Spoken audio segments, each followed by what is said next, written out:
Работа в Кичучатовской мечети кипит с 8 утра. Самые активные женщины деревни готовят домашнюю лапшу. Тесто замесили на 190 яиц. В этот раз получилось 70 килограммов продукции. Все отправят на передовую. Лапшу сюда приносят со всей деревни. Наш детский сад решил помочь.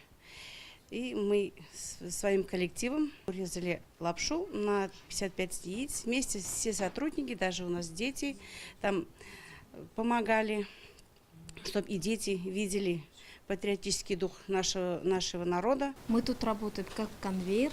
Здесь начинаем, там дальше продолжают. В соседнем доме культуры плетут маскировочные сети из нетканки. Такие, говорят, получаются более прочными. На сегодня изготовили 6 метров. Всего за неделю сплели 18.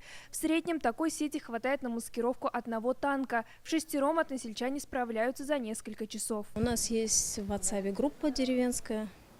Вот мы туда пишем объявление, что в такой-то день, в такое-то время собираемся. И жители села приходят. Каждый свое дело знает уже. Кто-то режет, кто-то плетет. У каждого своя работа, они знают. Я, когда эту сетку плету, думаю о сыне. Общую инициативу поддержал и Дания Кутлубаева. Сеть, которую сегодня сплели местные жители, отправится в роту, где служит ее сын. У меня сын ушел несказанно с контрактником. На 6 месяцев заключил контракт. Там уже продлили. 1,5 года уже там. Как можем, помогаем им, сетки плетем, лапшу режем. Все деревни помогают, тоже теплые вещи собираем.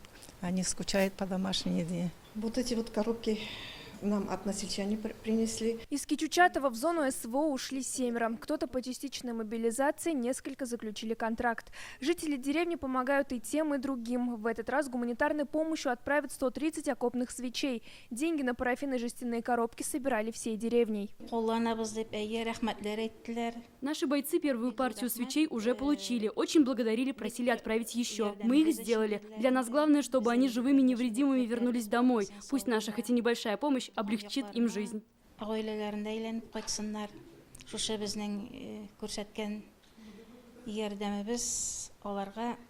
Гуманитарный груз кичучатовцы сначала отправят в Альметьевск. В ближайшее время его доставят в зону спецоперации. Аделя Закирова, Ирк Хабибуллин, ТНВ, Альметьевский район.